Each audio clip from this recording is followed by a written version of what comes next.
Dear student, good morning. आज हम कक्षा 9th की संस्कृत की पुस्तक जो कि राजीव प्रकाशन की है हमारे पास में है, इससे हम आज गद्य भारती के अंतर्गत इसका जो तृतीय पाठ है, ये तृतीय पाठ बंधुत्वस्य संदेष्टा रविदासः। आज इस पाठ को हम पढ़ेंगे। देखते हैं। आओ,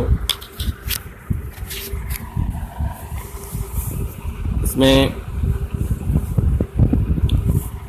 रामानंद जी के 12 शिष्यों में रविदास नाम के शिष्य थे, जो संसार में रैदास के नाम से प्रसिद्ध हुए।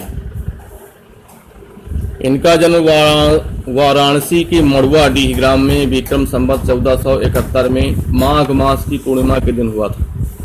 रविवार के दिन जन्म होने के कारण इन्हें रविदास नाम दिया गया।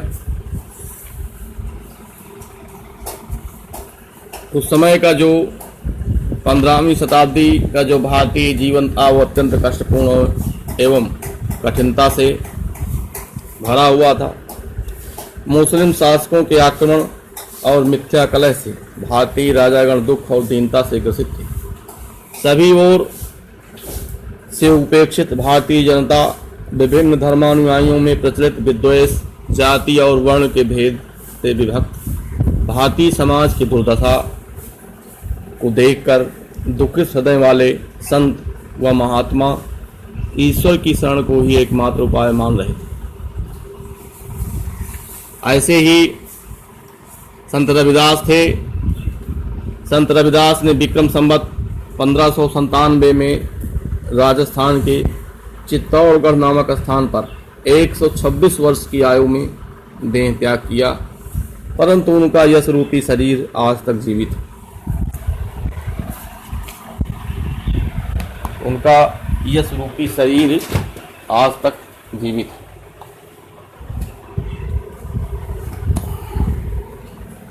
यहाँ से पाठ प्रारंभ होता है। परमोपासकस्य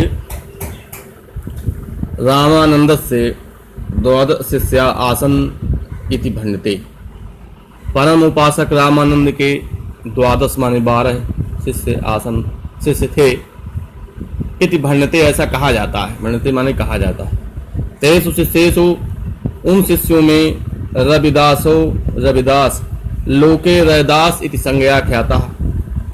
लोक में माने संसार में रैदास इति नाम से ख्याता माने प्रसिद्ध एकः शिष्य आसीत् इत्युच्यते। एक शिष्य थे ऐसा कहा जाता है। रविदास से जन्म काश्याम। रविदास का जन्म काशी में मांडो नामी मड़ुआडीह जिसको कहते हैं ग्राम में एक सप्ति उत्तर 14 सप्तमे एक सप्तति। सप्तति माने होता है 70, एक सप्तति यानी 71। उत्तर उसके ऊपर 14 सप्तमी 1400 यानी 1471 विक्रमाब्दे विक्रमवत में माघ मास से पूर्णिमायां तिथौ। माघ महीने की पूर्णिमा तिथि में रविवार को हुआ। रविवासरे तस्य जन्म इति हेतु, रविवार को उनका जन्म हुआ था, इसलिए रविदास इति नाम जातम इत्यनुमिति। रविदास उनका नाम हुआ ऐसा अनुमान लगाया जाता है। इत्यनुमिति माने ऐसा अनुमान लगाया जाता है। पंचदश्यां शताब्दौ 15वीं शताब्दी में भारतीय जनजीवनम अतीव क्लिष्टम आसीत्। भारतीय जनजीवन जो था 15वीं शताब्दी में वो अतीव क्लिष्टम आसीत्, अत्यंत जो है दुखपूर्ण और कठिन था। क्लिष्ट माने कठिन था। आसीत् यवन शासक आक्रांतो देश। मुस्लिम शासकों के द्वारा आक्रांत देश में मितः कलहायमानाम भारतीयाः। मितः माने आपस में कलहायमानाम कलह करते हुए, लड़ाई झगड़ा करते हुए भारतीय राजान भारतीय राजा दुख दैन्यग्रस्ता दुख दीनता से ग्रस्त सर्वथोपेक्षिता भारतीय जनाः, सब प्रकार से उपेक्षित भारत के लोग, भारतीय जना माने भारत के लोग, विविध धर्मानुयायीषु, विविध धर्मानुयायियों में प्रवृत्तो विद्वेषः, प्रवृत्त विद्वेष, जाति वर्णेषु विभक्तो, जाति और वर्णों में विभक्त, भारतीय समाज इति, भारतीय समाज की इस प्रकार की देश दशाम, देश की दशा को दर्शम, दर्शम माने देख देख करके, देख देख करके दूयमान हृदया,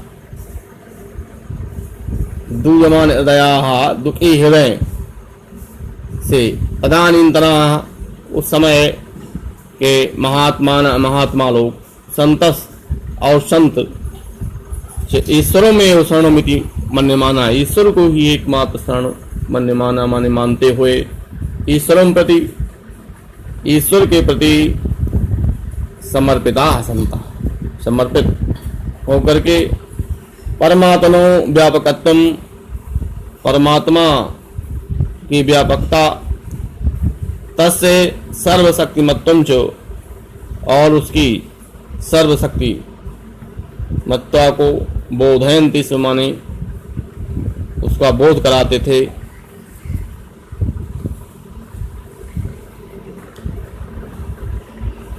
वस्तुतस्तु, वास्तव में तादृशाः एव महापुरुषाः, उस प्रकार के ही महापुरुष संत शब्देन, संत शब्द के द्वारा भारतीय जनमानस में समाजता अभवन, आदरणीय हुए। ते परम दुख कातरा, पर दुख कातरा, वो दूसरे के दुख से दुखी, परहितरता, दूसरे के कल्याण में लगे रहने वाले,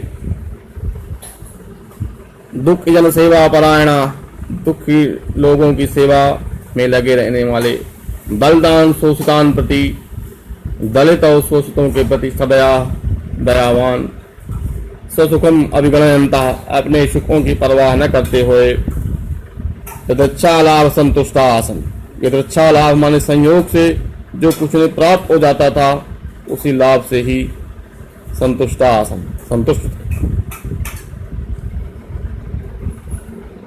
सत्पुरुषो महात्मा, सत्पुरुष महात्मा रविदास, रविदास स्वकर्मणि निरता, अपने कार्य में लगे रह करके, निरतासन लगे रह करके, परमात्मा महात्म उपवर्णन, परमात्मा की महात्मा का वर्णन करते हुए, दुखिदान जनान प्रति, दुखित लोगों के प्रति, सदैव हृदया, दया से युक्त हृदय वाले, कर्मणा प्रतिष्ठाम, कर्म की प्रतिष्ठा को लोके स्थापित, संसार में स्थापित किया।